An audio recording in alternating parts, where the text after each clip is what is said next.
Hi friends, எல்லாருக்கும் வணக்கம். இன்றைக்கி கிராமத்து ஸ்டைலில் நண்டு குழம்பு எப்படி செய்கிறதுன்னு நம்ம பார்க்க போகிறோம். ஃபஸ்ட்டு பார்ப்போம், நண்டை க்ளீன் பண்ணுறது எப்படின்னு பார்ப்போம். நண்டை திருப்பிட்டு அதில் பேக் சைட்லேருந்து நம்ம கை வச்சு எடுத்தோம் அப்படின்னா அந்த ஓடு தனியாகவும் நண்டு தனியாக வந்துடும். அது மேலே பார்த்திங்கன்னா தண்ணி கோத்து நார் மாதிரி ஒன்று இருக்கும். தண்ணி அப்படியே கோத்து வச்சுருக்கோம். அதை நம்ம சமைக்கக்கூடாது. அதை நம்ம கிள்ளி நம்ம போட்டுரும். அது நம்ம எடுத்துக்கக்கூடாது. இந்த கொடுக்கு ரெண்டுத்தையும் பெரிய கொடுக்காக இருக்கிறனால நான் அந்த கொடுக்கு ரெண்டுத்தையும் அதை நான் கிள்ளி வச்சாச்சு. இப்போ நான் நண்டு க்ளீன் பண்ணிகிட்ருக்கோம். அந்த திருப்பி வச்சுட்டு எடுக்கும்போது ஓடு தனியாக போய்டும். அந்த நார் எடுக்கிறாங்க பாருங்கள், அந்த நார் எடுத்துடுறோம். அதை நம்ம சமையலுக்கு யூஸ் பண்ணக்கூடாது. அதில் உள்ள அந்த பேக் சைடில் உள்ள அந்த நார் மாதிரி இருக்கும், அது எல்லாத்தையும் நம்ம க்ளீன் பண்ணிடுறோம். நினைக்கிறேன் அந்த மெல்லிசான காம்பெல்லாம் நம்ம க்ளீன் பண்ணிவிட்டு எடுத்தாச்சு. நண்டு க்ளீன் பண்ணியாச்சு. இப்போ நம்ம நல்லா வாஷ் பண்ணிப்போம். நல்லா தண்ணி போட்டு நல்லா அதை நண்டை திருப்பி அதில் உள்ள எல்லோ கலராக இருக்குமே அதெல்லாம் நல்லா இப்படி தண்ணியில் தட்டும்போது அதில் உள்ள அந்த பேக் சைடில் உள்ள அந்த இதெல்லாம் போயிடும். தண்ணி நல்லா கலராகும். அந்த நண்டு கலர் தண்ணி நல்லா கலராகும். அந்த மாதிரி கலராக ஆகும்போது நம்ம இது மாதிரி நல்லா க்ளீனாக ஒயிட்டாக ஆகிடணும் நண்டு. அது மாதிரி நல்லா க்ளீன் பண்ணி எடுத்தாச்சு. இப்போ பாருங்கள், திருப்பி அது மாதிரி தண்ணியில் அப்படி தட்டும்போது தான் அது போகும். நம்ம கை வச்சு எடுத்தோம் அப்படின்னா அதில் உள்ள சதையெல்லாம் நிறைய வேஸ்ட் ஆகும். அதே நம்ம தண்ணியில் அப்படி குப்புற வச்சு நம்ம தட்டும்போது பார்த்திங்கன்னா நல்லா ஃப்ரெஷ்ஷாக ஆகிட்டா. இதை நண்டு சுத்தமாக நம்ம க்ளீன் பண்ணியாச்சு. நண்டை சுத்தமாக க்ளீன் பண்ணி எடுத்தாச்சு. இப்போ இது நம்ம ஒரு பாத்திரத்தில் நம்ம வச்சுப்போம். இது நம்ம இந்த நண்டு குழம்பு மண் சட்டியில் தான் நம்ம இன்றைக்கி செய்ய போகிறோம். மண் சட்டியில் செய்யும்போது பார்த்திங்கன்னா அதோட டேஸ்ட்டுங்கிறது சூப்பராக இருக்கும். குழம்பு பார்த்திங்கன்னா சீக்கிரமாக வீணாக போகாது. நமக்கு மறுநாள் இருந்தால் கூட அது நல்லாயிருக்கும். அதனோட டேஸ்ட். இப்போ தேவையான பொருள் என்னன்றதை நம்ம பார்த்துருக்கோம். 1 கிலோ நண்டு நம்ம எடுத்திருக்கோம். இந்த 1 கிலோ நண்டுக்கு பார்த்திங்கன்னா தாளிப்புக்காக பட்டை, கிராம்பு, சோம்பு பவுட்ரு, இஞ்சி பூண்டு வச்சுருக்கோம். இஞ்சி பூண்டை ஒரு ஒன்றரை பூண்டு உரித்து வச்சுருக்குறோம். ஒரு பீஸ் இஞ்சி வச்சுருக்குறோம். தக்காளி சின்னதாக இருந்ததுனால 4 தக்காளி எடுத்திருக்கோம். பச்சை மிளகாய் ஒரு 3, மேலே தூவி விடுறதுக்காக பச்சை கொத்தமல்லி, பெரிய வெங்காயம். என்கிட்ட பெரிய வெங்காயம் இருந்துச்சு நான் போட்டிருக்கேன். நீங்கள் சின்ன வெங்காயம் இருந்துச்சுன்னா கூட ஒரு 100 கிராம் போல் சின்ன வெங்காயம் எடுத்துக்கோங்க. தேங்காய் ஒரு 10 பல் தேங்காய் எடுத்துருக்கோம். நம்ம அரைச்சி போடுறதுக்காக மிளகு, ஜீரகம் நம்ம அரைச்சி போடுவோம். தாளிப்புக்கு பார்த்திங்கன்னா பெருஞ்சீரகம், கவுச்சி ஸ்மெல் இல்லாமல் இருக்கணுங்கிறதுக்காக மஞ்சத்தூள், தேவையான அளவு உப்பு எடுத்துருக்கோம். கருவேப்பிலை. நம்ம சமையலுக்கு இந்த குழம்புத்தூள், இது மிளகாத்தூள் பார்த்திங்கன்னா இது வீட்டிலேயே மல்லி, மிளகாய், ஜீரகம், மிளகு, பெருஞ்சீரகம், கடலப்பருப்பு, துவரம்பருப்பு எல்லாம் 100 கிராம் போட்டு இதை அரைச்சி வச்ச வீட்டு குழம்புத்தூள்னு சொல்லுவாங்க. நல்லெண்ணெய் எடுத்துருக்கோம். இப்போ இஞ்சி பூண்டு நல்லா அம்மியில் வச்சு நல்லா அரைச்சி பேஸ்ட் ஆக்கிக்கிறோம். இஞ்சி பூண்டு போட்டு வச்சா இந்த மண் சட்டியில் தான் செய்ய போகிறோம். நல்லெண்ணெயை நம்ம ஒரு 5 ஸ்பூன் நல்லெண்ணெய் போட்டுக்கிறோம். தாளிப்புக்கு பட்டை, கிராம்பு, பட்டை 3 பீஸு, கிராம்பு ஒரு 10 பீஸ் எடுத்திருக்கேன். 1 கிலோ நண்டு போட்டிருக்கோம். கிரேவி இன்றைக்கி நம்ம நிறையா வைக்க போகிறதில்ல, நல்லா திக்னஸாக தான் வைக்க போகிறோம்.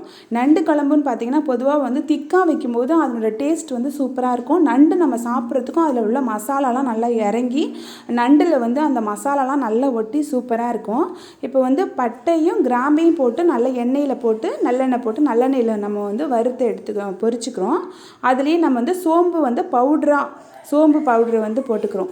சோம்பு நுணுக்கி வச்ச சோம்பு, அதுக்கப்புறம் வெட்டி வச்ச வெங்காயம் நம்ம போட்டுக்கிறோம். நல்லா வெங்காயம் நல்லா வதங்கட்டும். நல்ல வெங்காயம் வதங்கட்டும். வெங்காயம் பார்த்திங்கன்னா நல்லா பொன்னிறமாக நல்லா வதங்கட்டும். இந்த வெங்காயத்தை அதோடைய கருவேப்பிலை சாதாரணமாகவே போட்டோம்னா அதோட டேஸ்ட்டு வாசத்தை விட கருவேப்பிலை கிள்ளி போட்டோம்னா அதோட டேஸ்ட் வாசம் நல்லா சூப்பராக இருக்கும். இஞ்சி பூண்டு அரைச்சி வச்சோமா, இந்த இஞ்சி பூண்டு அரைச்சி வச்சதை இப்போ நம்ம போட்டு அந்த வெங்காயத்தோடு சேர்த்து நம்ம நல்லா வதக்கிக்கிறோம். வெங்காயத்தை கருவக்கூடாது. நல்லா நல்லா பொன்னிறமாக ஆகிற மாதிரி நல்லா வதக்கிக்கிறோம். இப்போ தக்காளி கட் பண்ணி வச்சுருந்தோமா, அந்த தக்காளியையும் இதில் ஆட் பண்ணிக்கிறோம். இந்த இஞ்சி பூண்டு வாசம்லாம் நல்லா போனதுக்கப்புறம் இப்போ இந்த தக்காளியையும் நல்லா அதில் போட்டு தக்காளி நல்லா வதக்குறோம்.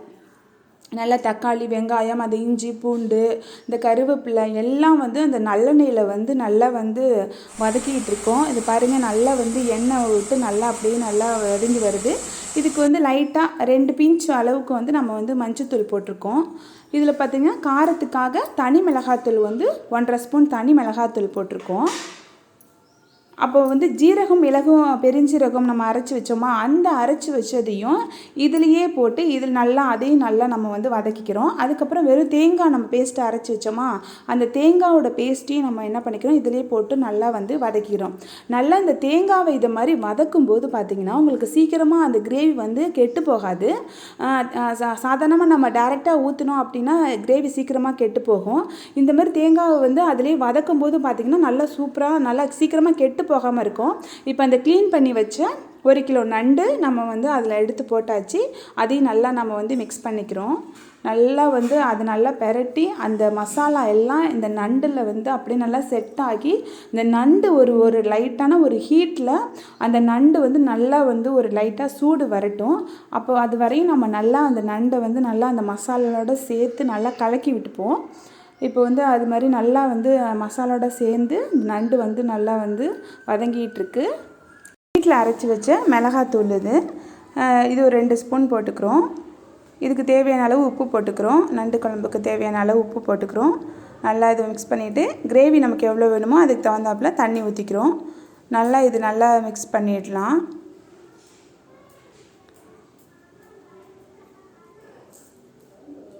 மிக்ஸ் பண்ணிவிட்டு நல்லா வந்து நல்லா ஹீட் வந்து கொடுங்க. ஏன்னா வந்து கொதி வர வரையும் மண்சட்டியில் நம்ம வந்து நிறையா ஃபுல் ஃப்ளேமில் வைக்கலாம். கொதி வந்ததுக்கப்புறம் நம்ம அதுக்கு வந்து மண்சட்டியில் செய்கிறதுனால மீடியமான ஃப்ளேமில் வச்சுருவோம். இதுக்கு ஒரு நல்லா மூடி போட்டு மூடி வச்சுருவோம். ஏன்னா இதில் உள்ள மிளகாத்தூள் அந்த மிளகாத்தூள் வாடையெல்லாம் போகிறதுக்காக நல்லா மூடி போட்டு நான் வேக வைக்கும்போது நல்லா வந்து மிளகாத்தூள் வாடையெல்லாம் நல்லா போயிடும். இப்போ வந்து பார்த்திங்கன்னா நண்டு குழம்பு நல்லா ரெடி ஆகிட்டு நண்டு நல்லா வெந்துடுச்சு. இது நல்லா ஒரு மிக்ஸ் பண்ணி விட்டுட்டு பாருங்கள், இது நல்லா கொதிச்சு பாருங்கள், இந்த எண்ணெய் விட்டு பிரிஞ்சு வந்திருக்கு பாருங்கள். இப்போ குழம்பு ரெடி ஆகிட்டு இதுக்கு தேவையான வந்து மல்லி இலை கட் பண்ணி நம்ம வந்து போட்டுக்கிறோம். அவ்வளோதாங்க, கமன்னு சூப்பரான வந்து நண்டு குழம்பு வந்து ரெடி ஆகிட்டு. இதே மாதிரியே வந்து பாருங்கள், எண்ணெய் விட்டு கலர்ஃபுல்லான வந்து நண்டு குழம்பு ரெடி ஆகிட்டு. இதே மாதிரி நீங்களும் உங்கள் வீட்டில் செஞ்சு பாருங்கள். இந்த வாழை இலையில் போட்டு சாப்பிடும்போது இதனோட டேஸ்ட் வந்து வேறு லெவலில் இருக்கும். இதே மாதிரி நீங்களும் உங்கள் வீட்டில் செஞ்சு பாருங்கள். இந்த வீடியோ உங்களுக்கு பிடிச்சிருந்துச்சுன்னா லைக் பண்ணுங்கள், ஷேர் பண்ணுங்கள், சப்ஸ்கிரைப் பண்ணுங்கள்.